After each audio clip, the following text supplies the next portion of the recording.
नमस्ते दोस्तों, स्वागत है आपका अग्रवाल क्लासेज में। दोस्तों, कल की क्लास में हमने संस्कृत साहित्य का सामान्य परिचय बताया था, जिसमें हमने संस्कृत और साहित्य दोनों शब्दों की व्युत्पत्ति बताई थी। उसके बाद हमने संस्कृत साहित्य का विभाजन बताया था। संस्कृत साहित्य का विभाजन हमने आपको बताया था कि संस्कृत साहित्य को दो भागों में बांटा है। एक तो वैदिक साहित्य है और एक लौकिक साहित्य है। वैदिक साहित्य जिसमें हम वेदों की, आरण्यक, उपनिषद और ब्राह्मण ग्रंथों की जो परिचर्चा करते हैं, हम वैदिक साहित्य में करते हैं। जबकि लौकिक साहित्य में रामायण की बात के जितने भी जो ग्रंथ लिखे गए हैं, उन सभी की परिचर्चा हम लौकिक साहित्य में करते हैं। उसके बाद हमने लौकिक साहित्य का विभाजन बताया था कि लौकिक साहित्य को दो भागों में बांटा गया है। एक है श्रव्य काव्य और एक होता है दृश्य काव्य। दृश्य काव्य को भी हमने दो भागों में बांटा था, बताया कि दो भागों में बटा हुआ है। एक होता है रूपक और एक होता है उपरूपक। रूपकों की संख्या हमने आपको कितनी बताई थी? तो 10 बताई थी, जबकि उपरूपक की संख्या हमने आपको 18 बताई थी। उसके बाद हमने आपको बताया था कि दूसरा जो श्रव्य काव्य होता है, उसे हम सुनकर आनंद की अनुभूति होती है, उसे हम श्रव्य काव्य कहते हैं। और श्रव्य काव्य को हमने 3 भागों में बांटा था। एक होता है गद्य, एक होता है पद्य और एक होता है चंपू। जो गद्य और पद्य दोनों का मिला जुला रूप होता है, उसे हम चंपू कहते हैं। उसके बाद हमने आपको बताया था कि गद्य गद्य को भी दो भागों में बांटा गया है। एक होती है कथा और एक होती है आख्यायिका। कथा जो कवि की कल्पना पर आधारित होती है, जो कवि की कल्पना पर आधारित होती है, ऐसी गद्य विधा को हम कथा कहते हैं। जबकि जो ऐतिहासिक वृत्तांत पर आधारित होती है, ऐसी गद्य विधा को हम आख्यायिका कहते हैं। उसके बाद हमने बताया था कि पद्य को भी दो भागों में बांटा गया है। जो पद्य काव्य है, उसको भी दो भागों में बांटा है। एक होता है मुक्तक काव्य और एक होता है प्रबंधात्मक काव्य। मुक्तक काव्य जो काव्य शैली से मुक्त होकर काव्य रचना की गई हो, पद्य में लिखा गया हो, उसे होते हैं मुक्तक काव्य। जैसे भर्तृहरि की जो नीति शतक है, बैरागी शतक है, ये दोनों ही इसमें आते हैं, हमारे अपने मुक्तक काव्य की श्रेणी में आते हैं। जबकि प्रबंधात्मक काव्य जो जो काव्य के गुण लक्षण है, उनको ध्यान में रखकर जो लिखे गए हैं, उन्हें हम कहते हैं प्रबंधात्मक काव्य। जैसे हमारे व्रत के तीनों जो ग्रंथ है, रघुवंश है, कुमार संभव है, ये सभी किसमें आते हैं? तो ये सभी हमारे प्रबंधात्मक काव्य की श्रेणी में आते हैं। उसके बाद हमने आपको महाकाव्य के लक्षण बताए थे।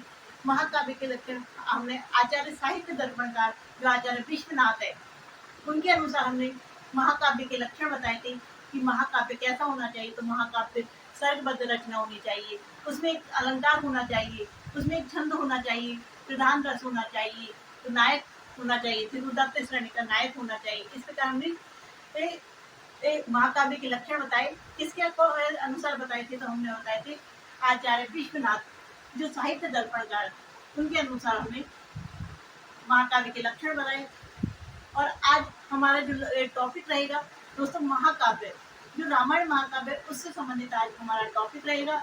उसी तो महाकाव्य, जो रामायण महाकाव्य है, उसके बारे में आज हम विस्तार से परिचर्चा करेंगे कि रामायण महाकाव्य किसके द्वारा लिखी गई है, कब लिखी गई थी और उसका रचना काल क्या है, उसमें कितने सर्ग है। रामायण महाकाव्य के लेखक कौन है? तो रामायण महाकाव्य के लेखक हमारे वाल्मीकि।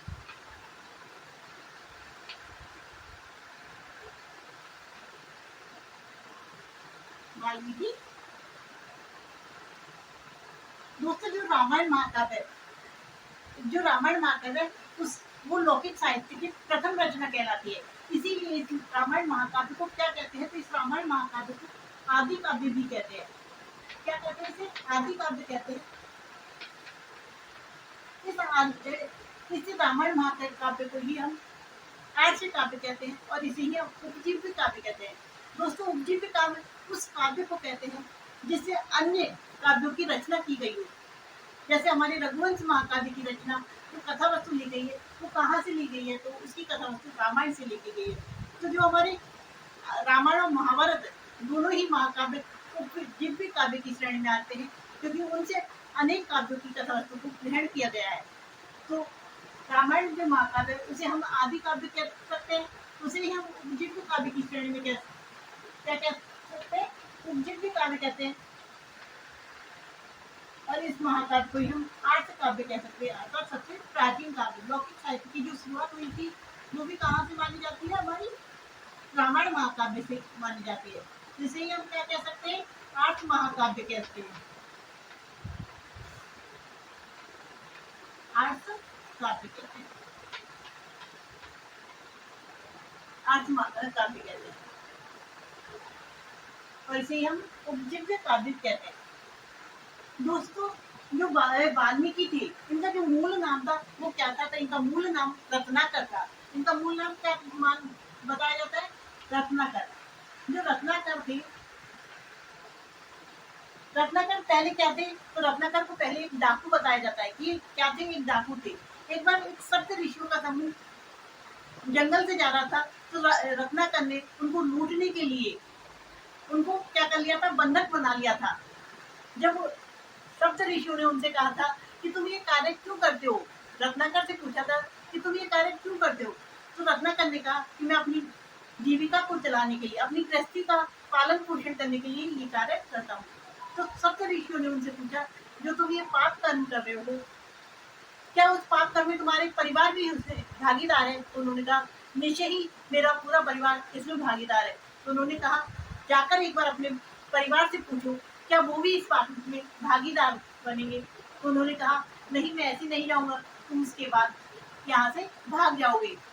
तो उन्होंने कहा, नहीं, हमें आप बांध कर चले जाइए, हम आपको यहीं इसी जगह पर मिलेंगे। तब उसके बाद रत्नाकर उन्हें सप्त ऋषियों को बांधकर अपने घर जाता है। वहां पर अपने पत्नी से पूछता है, क्या तुम, जो मैं ये डाकू चोरी डकैती करता हूँ, क्या उस पाप के भागीदार बनोगी? तो उसने कहा, नहीं, मैं क्यों बनूंगी भागीदार, आप ये हमारा लालन पालन करना आपकी जिम्मेदारी है, और आप क्या कर रहे हो, इस पाप का भागीदार तो आप खुद हो, हम इसमें नहीं है। तो उन्होंने, पत्नी ने साफ इनकार कर दिया। उसके बाद वो अपने बच्चों के पास गया, तो बच्चों ने भी मना कर दिया। उसके बाद वो अपने माता पिता के पास गया, तो माता पिता ने भी मना कर दिया। उसके बाद जो रत्नाकर था, उसकी आंखें खुल गई। उसने उसके बाद सप्त ऋषियों के पास गया, तो सप्त ऋषियों ने ज्ञान प्रदान किया। उसके बाद वह भक्ति में, भगवान की भक्ति में तल्लीन हो गया। तो तमसा नदी के किनारे पर उन्होंने अपना आश्रम बनाया। वहां पर उन्होंने भगवान की भक्ति की, और उसके बाद जो एक वो भगवान की भक्ति में इतने तल्लीन हो गए कि उनके ऊपर जो चींटी चूहे वगैरह बिल बना लेते हैं, उसे कहते हैं बाम्बी, उसका बिल बन गया था, और वो भी उनकी तपस्या को भंग न कर सके, मतलब। तो उस शब्द से बनाए वाल्मीकि। जैसे वाल्मीकि किससे बनाए, तो वाल्मीकि शब्द में क्या किया हमने, ये प्रत्यय किया। ये प्रत्यय करने पर क्या शब्द बना, वाल्मीकि। ये की इत संज्ञा हो जाती है अनंतम सूत्र से, तो क्या शब्द बना, वाल्मीकि। जिस प्रकार पणिन शब्द से, पणिन शब्द से ये प्रत्यय करने पर पाणिनि शब्द निष्पन्न होता है, उसी प्रकार वाल्मीकि शब्द से ये प्रत्यय करने पर वाल्मीकि शब्द निष्पन्न होता है।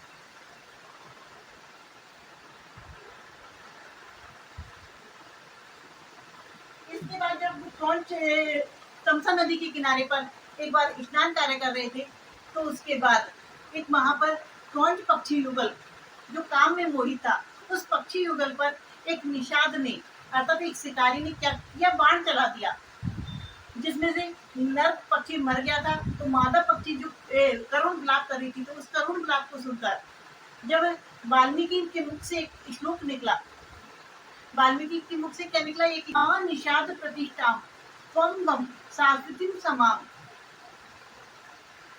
यत् क्रौंच विधुनाद एकम वदी काम मोहितम। अर्थात तुमने काम में मोहित जो पक्षी युगल में से एक को मार दिया है, उस वजह से तुम भी कभी भी, जिस प्रकार वो करुण विलाप कर रहे हैं, उसी प्रकार तुम भी कभी भी प्रतिष्ठा को प्राप्त मत करना, और हमेशा क्या, गम को प्राप्त करना, अर्थात दुख को प्राप्त करना। इस प्रकार उन्होंने क्या दिया था, उस निषाद राज को श्राप दे दिया था एक। तब उस श्लोक को सुनकर ब्रह्मा जी प्रकट हुए थे, और उन्होंने कहते कि वो श्लोक सटे उनके मुख से निकला था, तो वो श्लोक अनुष्टुप छंद में निकला था, तो श्लोक को ही अनुष्टुप छंद की वो देती थी। उसके बाद जो ब्रह्मा जी ने वाल्मीकि को रामायण लिखने के लिए कहा, प्रेरित किया था। और इसी श्लोक से अनुष्टुप छंद का उद्भव माना जाता है और ब्रह्मा जी ने उन्हें रामायण लिखने के लिए प्रेरित किया था। जबकि वाल्मीकि ने रामायण सुनाई थी नारद जी को उन्होंने रामायण मुख से सुनाई थी। लिखने के लिए प्रेरित किया था ब्रह्मा जी ने। उसके बाद हम रामायण का रचना काल देखते हैं। तो रामायण का रचना काल आता है हमारा 1000 ईस्वी पूर्व से 800 ईस्वी पूर्व का, जो हमारा त्रेता युग कहलाता था। क्या कहलाता था? त्रेता युग कहलाता। वो इसका समय काल कहलाता है रामायण का। रचनाकाल कहलाता है हमारा 1000 ईस्वी पूर्व से 800 ईस्वी पूर्व। जो त्रेता युग था उस समय में रामायण महाकाव्य की रचना की गई थी। उसके बाद हम कहते हैं कि कुल कांड कितने थे। तो इसमें रामायण महाकाव्य में कुल कांडों की संख्या पूछे तो हम कितने बताएंगे? 7। कितने कांड थे इसमें? 7। और इसमें सर्ग कितने हैं? तो इसमें सर्गों की संख्या कितनी है? तो इसमें सर्गों की संख्या 645 है। कितनी है? 645। श्लोक की तो संख्या की पूछिए तो इसमें 24,000 श्लोक है। कितने श्लोक है? 24,000 श्लोक है।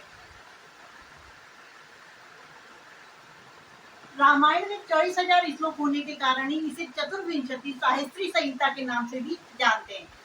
और जो हमारा गायत्री मंत्र होता है उसमें कितने छंद होते हैं, अक्षर होते हैं? तो गायत्री मंत्र में 24 अक्षर होते हैं। तो जो रामायण महाकाव्य हमारे उसमें 24,000 क्या है? हमारे श्लोक है। तो प्रत्येक 1000वें श्लोक की जो शुरुआत होती है वो किससे होती है? गायत्री मंत्र के एक अक्षर से इसकी शुरुआत होती है। प्रधान रस पूछे रामायण महाकाव्य में प्रधान रस कौन सा है? तो इसमें कौन सा रस प्रधान है? तो इसमें करुण रस प्रधान है। करुण रस प्रधान है उसमें। और इसमें छंद कौन सा है? तो इसमें छंद प्रधान रूप से, वैसे वाल्मीकि को प्रिय छंद भी कौन सा है? उनकी रचना भी अनुष्टुप। इनका जो रामायण महाकाव्य में मुख्य छंद है, मुख्य कौन सा है? अनुष्टुप।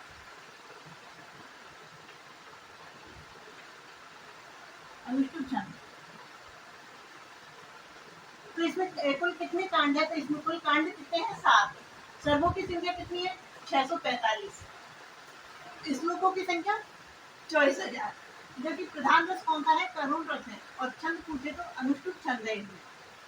इसमें कितने कांड है? तो इसमें टोटल 7 कांड है। 7 कांडों के नाम क्या है? तो पहला कांड का नाम हम बाल कांड है, दूसरे का नाम अयोध्या कांड है और तीसरे का नाम अरण्य कांड है।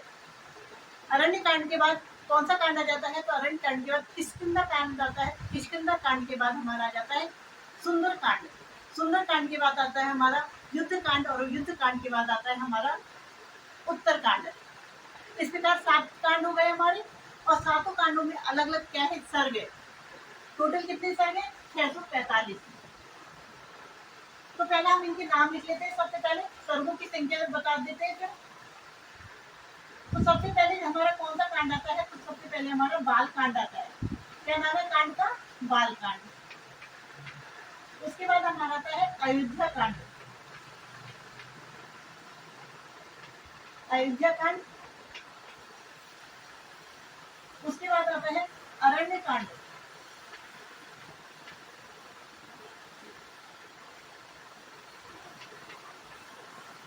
उसके बाद आता है हमारा किष्किंधा कांड।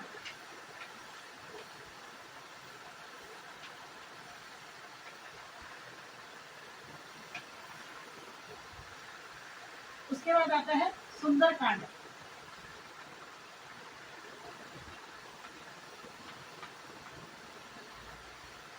उसके बाद आता है युद्ध कांड। युद्ध कांड के बाद आ जाता है हमारा उत्तर कांड। जो अनेक पाश्चात्य विद्वान है वो बाल कांड और उत्तर कांड को क्या मानते हैं? प्रक्षिप्त मानते हैं। अर्थात इन्हें वाल्मीकि रामायण की नहीं मानकर कहते हैं कि ये बाद में जोड़ी गई रचना है। वाल्मीकि रामायण ने सिर्फ अयोध्या कांड से युद्ध कांड तक का वर्णन किया है। पाश्चात्य विद्वानों का कहना है। जबकि हम रामायण महाकाव्य में कांडों की संख्या पूछे तो कितने मिलती है हमें?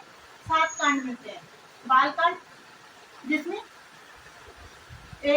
जो हमारे राज्याभिषेक के पहले तक की कथा बालकांड में हमें प्राप्त हो जाती है। जबकि अयोध्या कांड में जो राम के वनवास से राज्याभिषेक से लेकर जो उन्हें वनवास मिलता है वहां तक चित्रकूट पर्वत तक की जो घटना मिलती है वो हमें अयोध्या कांड में मिलती है। जबकि जो अरण्य कांड है, जंगल में जो वनवास का समय बिताया था उसकी घटना हमें अरण्य कांड में प्राप्त हो जाती है। किष्किंधा कांड में जो सीता की खोज के लिए जो रावण को हनुमान जी को भेजा जाता है, उन सभी का वर्णन सुग्रीव की सहायता इन सभी का वर्णन हमें किष्किंधा कांड में प्राप्त होता है।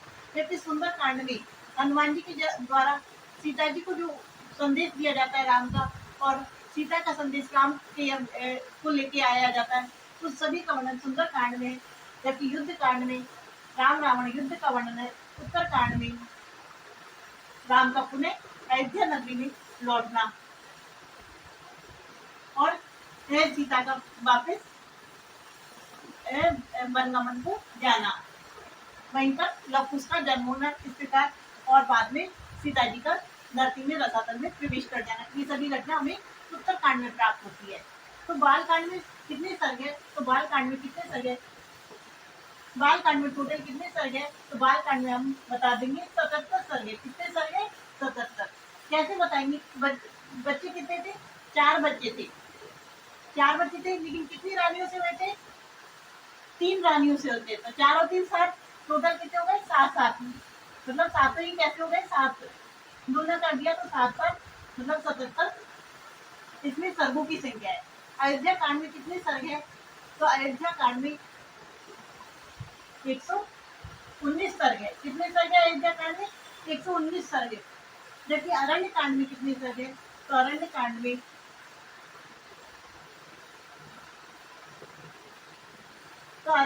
कितने सर्ग है? तो अरण्य कांड में 75 सर्ग है। किष्किंधा कांड, इसका मतलब छोटा सा, सबसे छोटा जो सर्ग है, सर्गों की संख्या जिसमें सबसे कम है वो कौन सा है? तो किष्किंधा कांड मतलब किस्सा, छोटा सा किस्सा होता है। तो किष्किंधा कांड में कितने हैं? 67 सर्ग है। और सुंदर कांड एक और सर्ग बढ़ा दूं तो इसमें 68 सर्ग है। युद्ध कांड, युद्ध सबसे बड़ा होता है, तो युद्ध कांड में कितने सर्ग है? तो युद्ध कांड में 128 सर्ग है। और उत्तर कांड मतलब लास्ट में कितनी सर्ग है? उत्तर कांड में 111, मतलब दोनों देखो कैसे सम संख्या है, एक जैसी संख्या है, यहाँ पर भी एक जैसी संख्या है। तो बाल कांड में कितने सर्ग है? तो बाल कांड में 77 सर्ग है। उसके बाद आता है हमारा अयोध्या कांड, अयोध्या कांड में 119 सर्ग है। उसके बाद आता है हमारा अरण्य कांड, अरण्य कांड में 75 सर्ग है। उसके बाद आता है हमारा किष्किंधा कांड, और किष्किंधा कांड में हमारे 67 अर्थात 67 सर्ग है। उसके बाद आता है हमारा सुंदर कांड, और सुंदर कांड में एक सर्ग और जोड़ दिया तो 68 सर्ग, मतलब कितने सर्ग हो गए? 68 सर्ग। युद्ध कांड में 128 सर्ग है। उसके बाद हमारा उत्तर कांड आता है, उत्तर कांड में 111 सर्ग है। तो टोटल कितने सर्ग हो गए? ये हमारे टोटल हो गए 645 सर्ग। कांड पूछे तो कितने हो गए? 7 कांड है। और सर्गों की संख्या पूछे तो कुल सर्गों की संख्या हो गई 645। दोस्तों, जो रामायण महाकाव्य का कांड के अनुसार जो कथानक देखेंगे उसमें हमने सबसे पहले हमारा कौन सा कांड आएगा? तो सबसे पहले हमारा आएगा बाल कांड, जिसमें हमने सर्गों की संख्या कितनी बताई थी? तो सर्गों की संख्या बताई थी 77। कैसे बताई थी? कि कितने भाई है वो? 4 भाई थे। और कितनी माँ से पैदा हुई थी? तो कितनी माँ थी उनकी? 3 माँ थी। तो 4 और 3 7, दोनों को 2 बार लिखेंगे तो 7 और 7 77। कितने सर्ग हो गए उसमें? तो बाल कांड हो गए हमारे 77 सर्ग।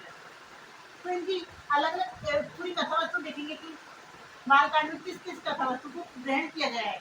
तो बाल कांड में सबसे पहले रामायण जो महाकाव्य है उसके अवतरण का, अर्थात जब ब्रह्मा जी ने वाल्मीकि को रामायण लिखने के लिए जो प्रेरित किया था, उसके बाद जो रामायण महाकाव्य अवतरित हुई थी, उस अवतरण का उल्लेख कहाँ पर प्राप्त होता है? तो वो हमें मिलता है बाल कांड में। तो रामायण महाकाव्य के अवतरण का उल्लेख कहाँ मिलता है?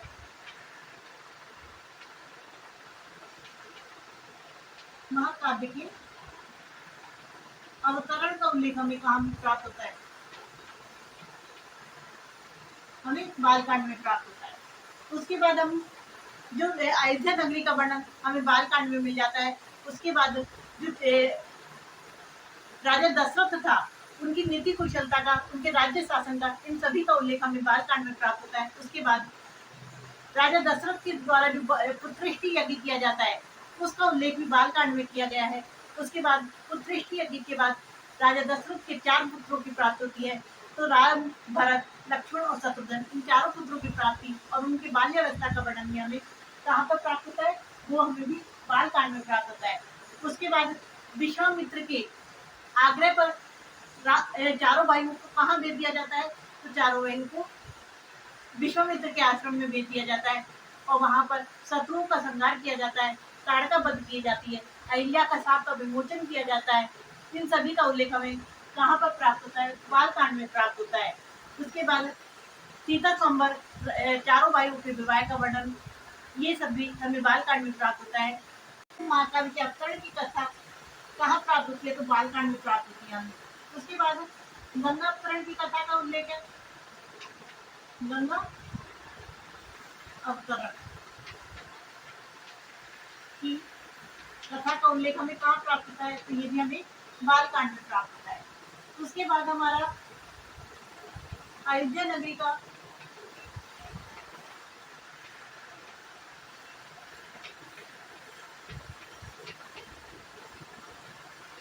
नगरी का जो वर्णन किया गया है, अयोध्या नगरी का जो विस्तार से वर्णन किया गया है, बताया गया है, तो कैसी थी, तो सबका उल्लेख कहाँ मिलता है हमें, बालकांड वर्णन राजा दशरथ के। उसके बाद राजा दशरथ के जो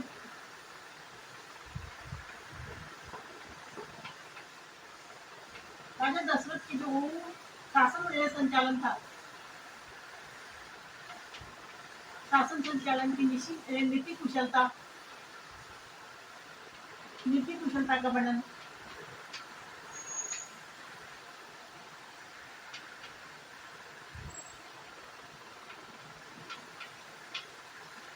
ये भी हमें बालकांड में प्राप्त होता है। उसके बाद राजा दशरथ के द्वारा जो पुत्रष्टि यज्ञ किया जाता है,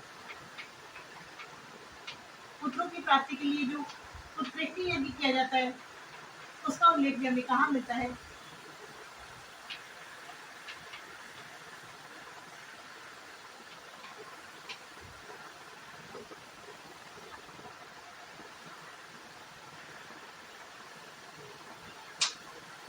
यज्ञ का उल्लेख भी हमें बालकांड में प्राप्त हो जाता है। उसके बाद चारों भाइयों के जन्म का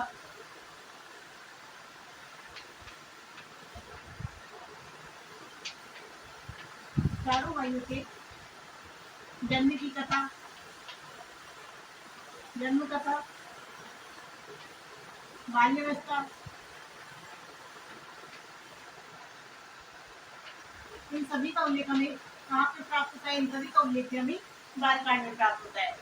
उसके बाद विश्वामित्र के कहने पर उनके आग्रह, राजा दशरथ को विश्वामित्र ने आग्रह किया था कि भाइयों को कहाँ, राम लक्ष्मण, तो इन चारों भाइयों को कहाँ भेज दिया जाए, वाल्मीकि के सॉरी विश्वामित्र के आश्रम में, मेरे आश्रम में भेज दिया जाए, जहाँ उनको शत्रु के रूप में कौन थे, तो उनके शत्रु के रूप में राक्षस थे, जो उनके यज्ञ आदि में डालते थे। उनकी समाप्ति के लिए भी उन भाइयों को लेके गए थे। तो विश्वामित्र के साथ वन गमन का वर्णन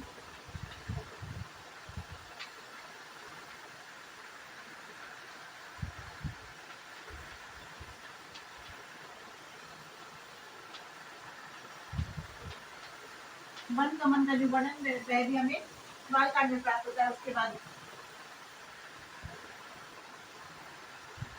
राक्षसों का वध, राक्षसों का क्या किया जाता है, वध, वहां पर विश्वामित्र के आश्रम में ताड़का का वध, ताड़का वध की जो कथा प्राप्त होती है, वो भी हमें कहाँ मिलती है, बालकांड में मिलती है। उसके बाद जो अहिल्या को शाप प्राप्त था, अहिल्या क्या हो गई थी, तो अहिल्या एक पत्थर की मूर्ति बन गई थी, पत्थर बन गई थी, तो उसका शाप का विमोचन भी जो राम के एक स्पर्श करने से, राम के पैर के छूने मात्र से वो अहिल्या पुनः देवी के रूप में प्रकट हो गई थी। तो उसके साथ का जो विमोचन हुआ था, उस विमोचन की जो कथा प्राप्त होती है वो हमें कहाँ मिलती है? तो बालकांड में प्राप्त होती है।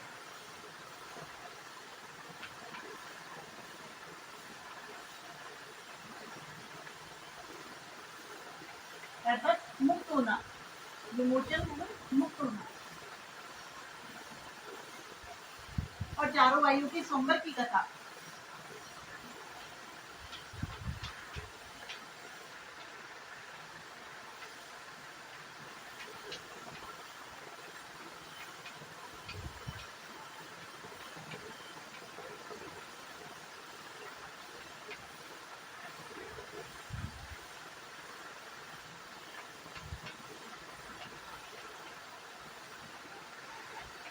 ये भी हमें कहाँ मिलता है?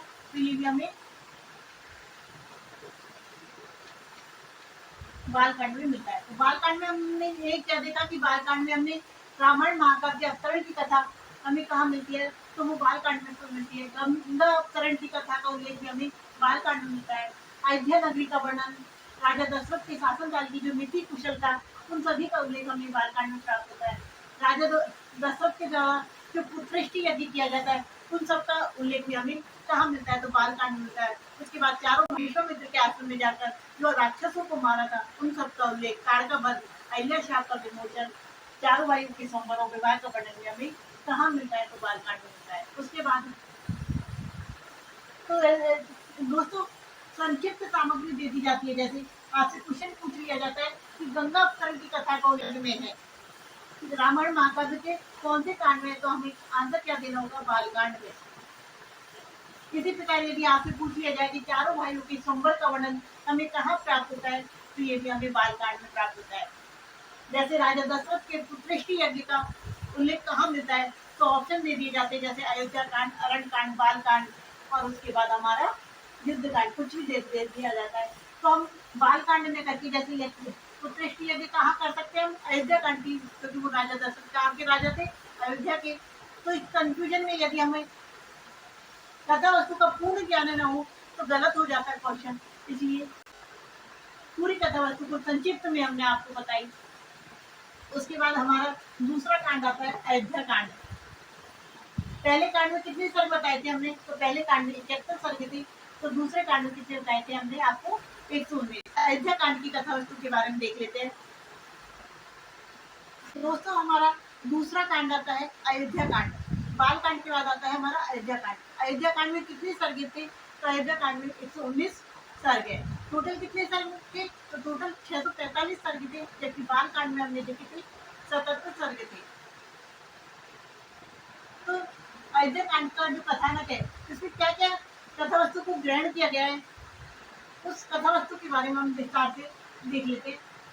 तो सबसे पहले जो अयोध्या कांड है, इसमें सबसे पहले राम के राज्याभिषेक की तैयारी का उल्लेख किया गया है कि राम के राज्याभिषेक, दशरथ के द्वारा राम को राज्याभिषेक करने की तैयारी की जा रही है। तो राम के राज्याभिषेक की तैयारी का उल्लेख कहाँ मिलता है? हमें अयोध्या कांड में मिलता है। उसके बाद केकई के द्वारा वर मांगा जाता है। तो राम, लक्ष्मण और सीता के वनवास जाने का वर्णन भी हमें अयोध्या कांड में प्राप्त हो जाता है। उसके बाद जो भरत ननिहाल गया था, नानी के घर गया था, उसका वापस अयोध्या नगरी में वापस आना और राजा दशरथ की मृत्यु का समाचार सुनना, ये सभी का उल्लेख हमें कहाँ मिलता है? तो अयोध्या कांड में प्राप्त होता है। दशरथ द्वारा, राजा दशरथ के द्वारा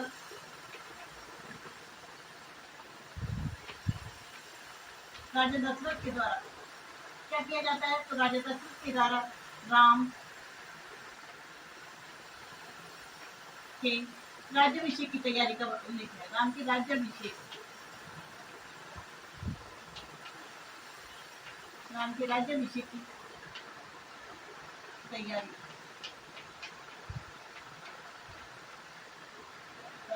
जो उल्लेख प्राप्त होता है, वर्णन मिलता है, वो कहाँ मिलता है? तो मिलता है हमें अयोध्या कांड में।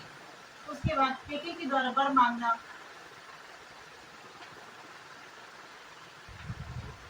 केकई के द्वारा राजा दशरथ से वर मांगना,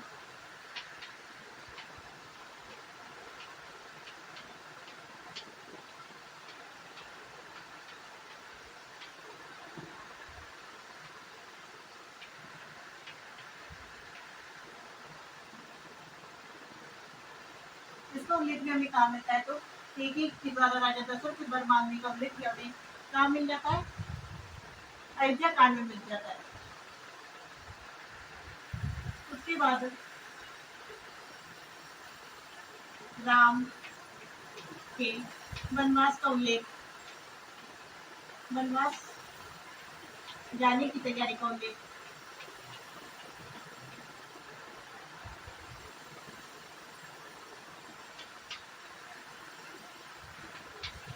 राजा दशरथ की मृत्यु का उल्लेख,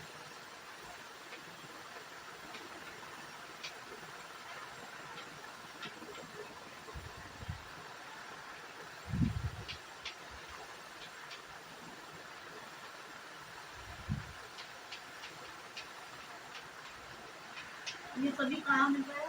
ये सभी इन सभी का उल्लेख हमें अयोध्या कांड में मिलता है। उसके बाद हमारा मिलता है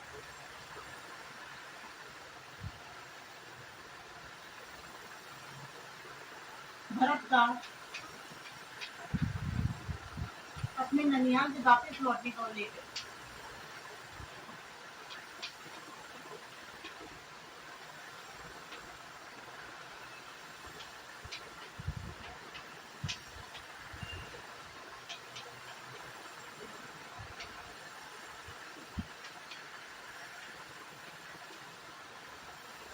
लौटे का जो वर्णन विख्यात होता है वो हमें कहाँ से मिलता है?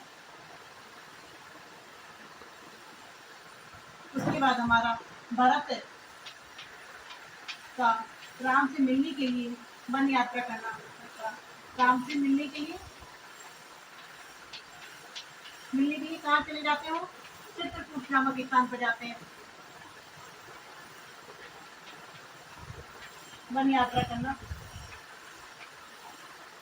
और चित्रकूट नामक स्थान पर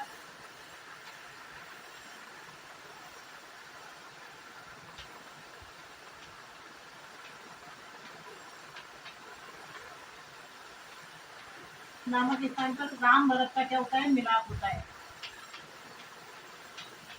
जहाँ पर भरत क्या कहता है? राम से बातें चलने के लिए कहता है।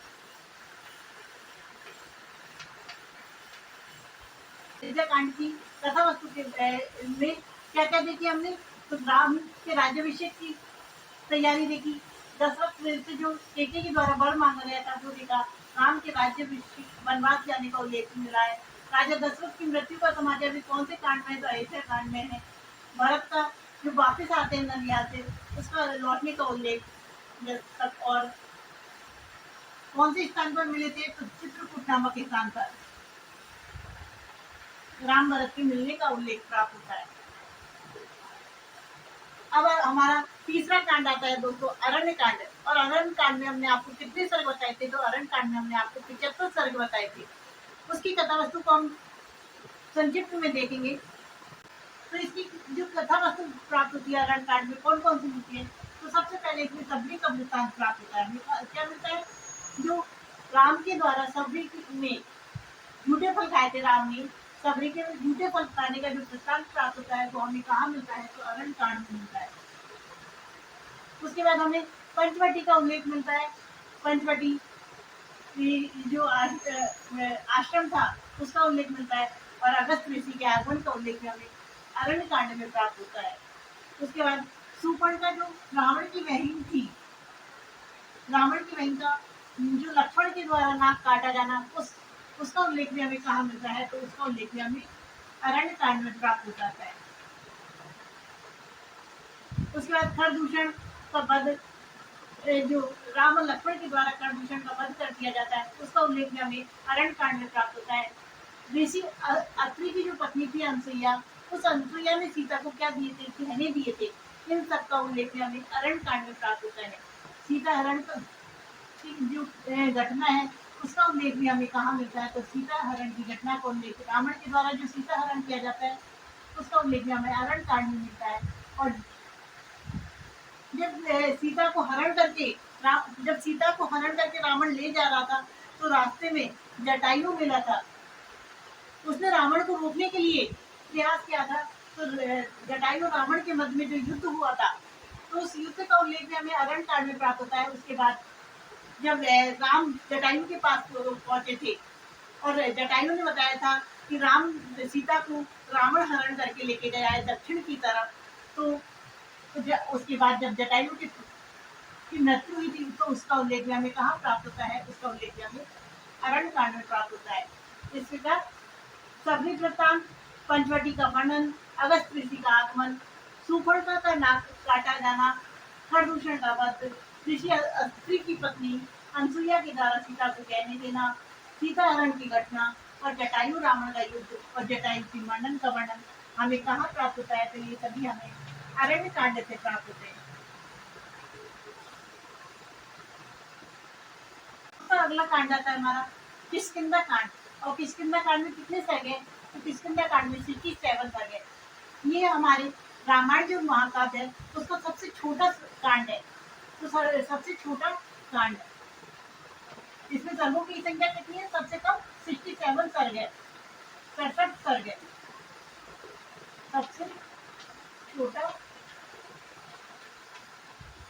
कांड आपसे पूछे रामायण महाकाव्य का सबसे छोटा कांड कौन सा है, तो कौन सा कांड आएगा, किष्किंधा कांड। किस मतलब किस्सा, छोटा सा किस्सा है, छोटा सा किस्सा तो मतलब सबसे छोटा कांड है। कौन सा कांड है, तो ये चौथे नंबर का कांड है किष्किंधा कांड। क्रम से याद रखने दोस्तों इनको, जैसे पहले बाल कांड, अयोध्या कांड, अरण्य कांड, उसके बाद किष्किंधा कांड, किष्किंधा के बाद आता है हमारा सुंदर कांड, सुंदर के बाद युद्ध कांड और युद्ध कांड के बाद उत्तर कांड। इस प्रकार क्रम से लर्न करने और क्रम से हमें इनके सर्गों की संख्या लर्न करनी है। किष्किंधा कांड में हमें पंपा सरोवर का उल्लेख प्राप्त होता है। सीता की खोज के लिए, सीता की खोज का वर्णन प्राप्त होता है कि सीता की खोज के लिए बानरों की सहायता ली गई थी। राम की सुग्रीव से जो मित्रता हुई थी उन सभी का उल्लेख हमें कहाँ मिलता है, तो इन सभी का उल्लेख हमें किष्किंधा कांड में प्राप्त होता है। राम के द्वारा बाली वध का उल्लेख प्राप्त होता है हमें किष्किंधा कांड में। और हनुमान के द्वारा लंका गमन की, लंका हमें जाया जाता है सीता की खोज के लिए, उसका उल्लेख हमें मिलता है। उसके बाद श्री राम का ऋषमुख पर्वत पर निवास करने का उल्लेख भी। कौन से पर्वत पर, ऋषमुख पर्वत, वेरी मोस्ट ऋषमुख पर्वत पर निवास करने का उल्लेख हमें कहाँ प्राप्त होता है, तो किष्किंधा कांड में मिलता है। तो इन सभी तथ्यों को हम लिख लेते हैं। सबसे पहले हमें पंपा सरोवर का उल्लेख मिलता है। किष्किंधा कांड में कौन से सरोवर का उल्लेख मिलता है, तो सबसे पहले हमें पंपा सरोवर का उल्लेख कहाँ प्राप्त होता है, किष्किंधा कांड। सीता की खोज का वर्णन भी हमें कहाँ मिलता है, तो सीता की खोज का वर्णन भी हमें किष्किंधा कांड में मिलता है। सीता खोज का वर्णन, राम सुग्रीव की मित्रता का वर्णन, राम सुग्रीव की मित्रता का वर्णन भी हमें कहाँ मिलता है, बाली वध का उल्लेख, राम के द्वारा जो बाली का वध किया जाता है उसका उल्लेख,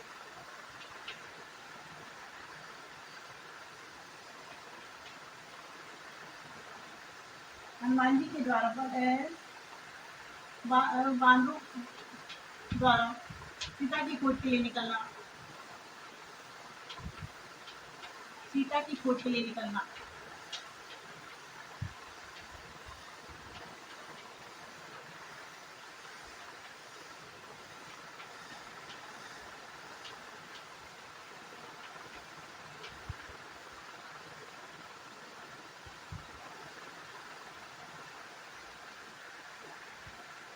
हनुमान जी का लंका में जाना,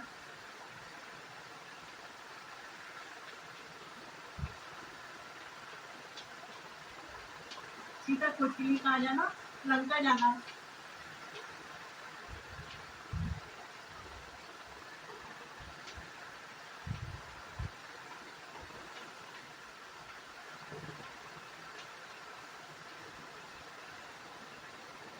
उसके बाद श्री राम का ऋषमुख पर्वत पर निवास का वर्णन, श्री राम का ऋषमुख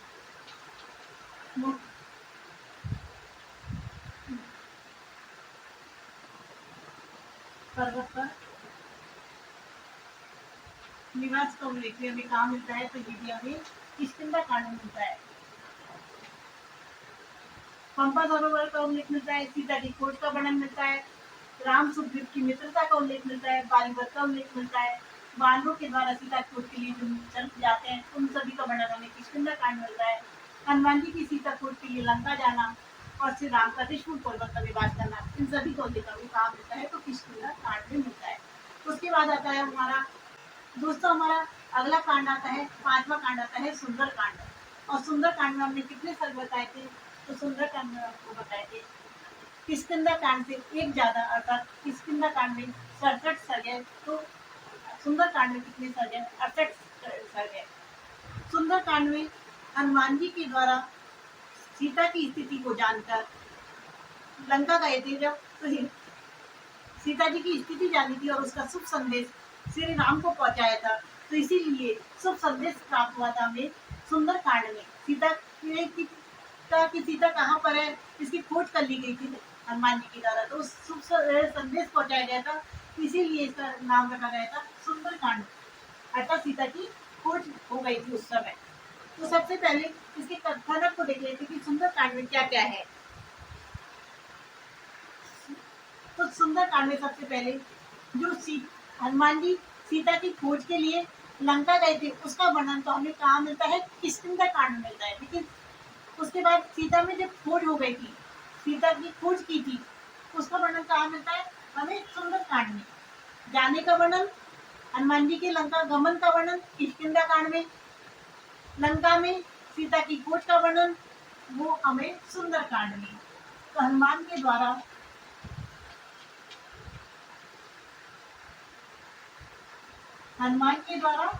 सीता जी की खोज लंका में, सीता की खोज का वर्णन,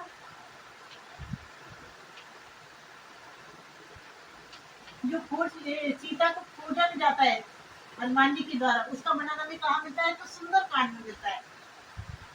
उसके बाद सीता की खोज की जाती है हनुमान जी के द्वारा और कहाँ प्राप्त होती है वो उन्हें? अशोक वाटिका में। तो अशोक वाटिका में सीता जी से मिलते हैं, उनसे भेंट करते हैं और खाने की इच्छा जताते हैं कि फल फ्रूट खाने की इच्छा जताते हैं। तो वो अशोक वाटिका में जो उत्पात मचाते हैं, तो उस उत्पात का वर्णन भी हमें कहाँ मिलता है? तो सुंदर कांड में मिलता है। अशोक वाटिका में हनुमान जी के द्वारा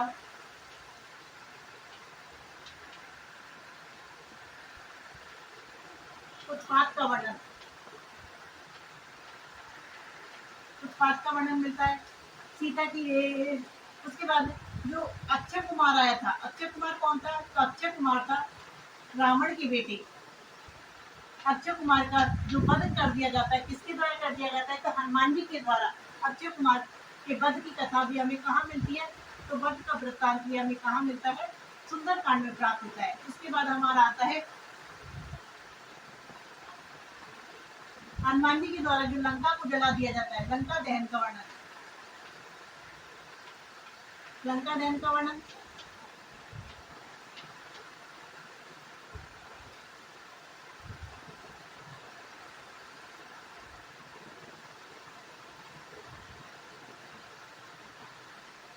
और सीता की स्थिति जानकर, हनुमान जी के द्वारा सीता की स्थिति जानकर उसका शुभ संदेश राम के यहाँ भिजवा दिया जाता है, तो उसका उल्लेख भी कहाँ मिलता है? सुंदरकांड में। सीता की स्थिति जानकर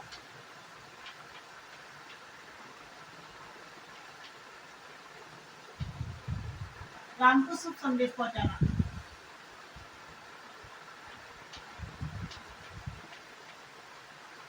संदेश भेजना।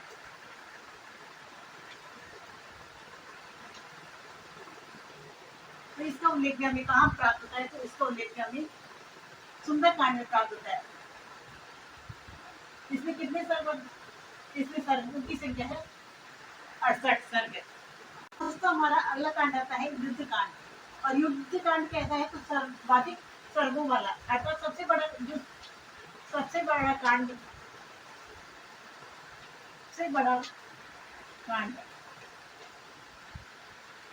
बड़ा कांड कौन सा कहलाता है? तो युद्ध कांड कहलाता है। सबसे बड़ा कांड है हमारा युद्ध कांड। इसमें कितने सर्ग है? तो 128 सर्ग है। तो इसमें कि कौन कौन सी कथा वस्तु प्राप्त होती है, तो इसमें श्री राम की सेना के द्वारा समुद्र पर जो सेतु निर्माण का कार्य किया जाता है और सेतु को निर्माण के बाद समुद्र को लांघा जाता है, तो सभी का उल्लेख हमें कहाँ पर प्राप्त होता है, तो युद्ध कांड में हमें प्राप्त हो जाता है।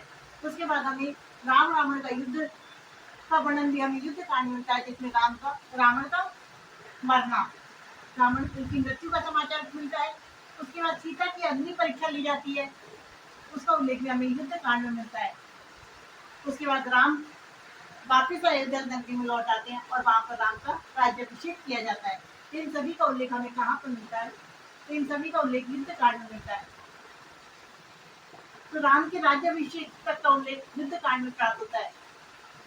उसके बाद आ जाता है हमारा सातवां उत्तरकांड।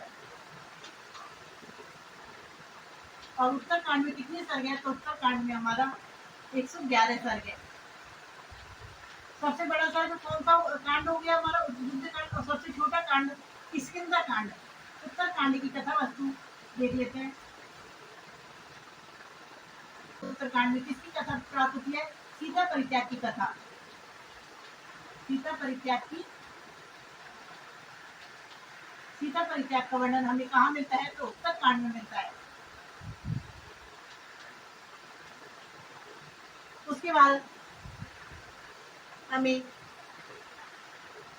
सीता परित्याग के बाद राम के द्वारा जो अश्वमेध यज्ञ किया जाता है,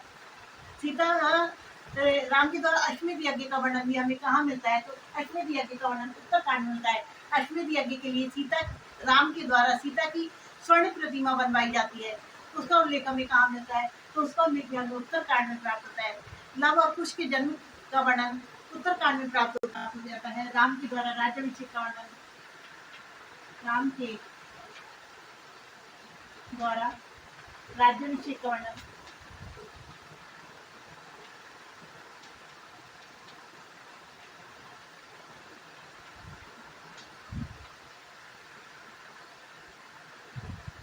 लव कुश का जन्म,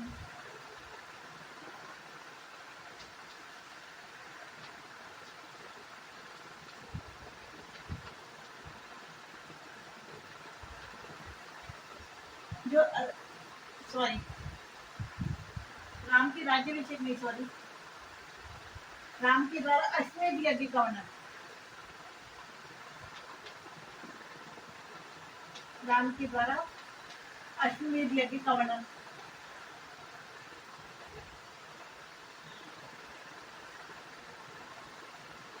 यज्ञ का वर्णन, लवकुश के जन्म और अश्वमेध यज्ञ के घोड़े को रोकना, किसके द्वारा, लवकुश के द्वारा घोड़े को रोकने का वर्णन, यज्ञ के घोड़े को रोकने का वर्णन,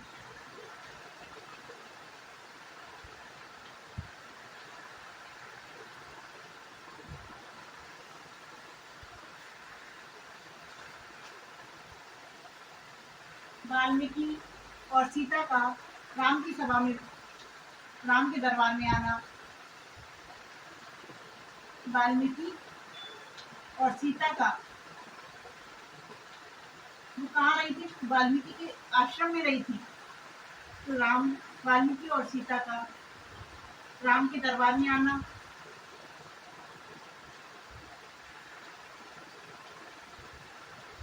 और सीता का रसातल में प्रवेश करना, सीता का रसातल में प्रवेश करना, ये सभी घटना हमें कहाँ प्राप्त होती है, तो ये सभी घटना हमें उत्तरकांड से प्राप्त होती है। जो हमारा सातवां कांड है उत्तरकांड से प्राप्त होती है, सातवां कांड है, इसमें 111 सर्ग है। इस प्रकार रामायण महाकाव्य, दोस्तों इस प्रकार हमने रामायण महाकाव्य की जो मुख्य पॉइंट है महत्वपूर्ण परीक्षा की दृष्टि से उन सभी पॉइंटों को देखा। प्लीज चैनल को सब्सक्राइब कीजिए एवं वीडियो को लाइक शेयर कीजिए। Thank you for watching.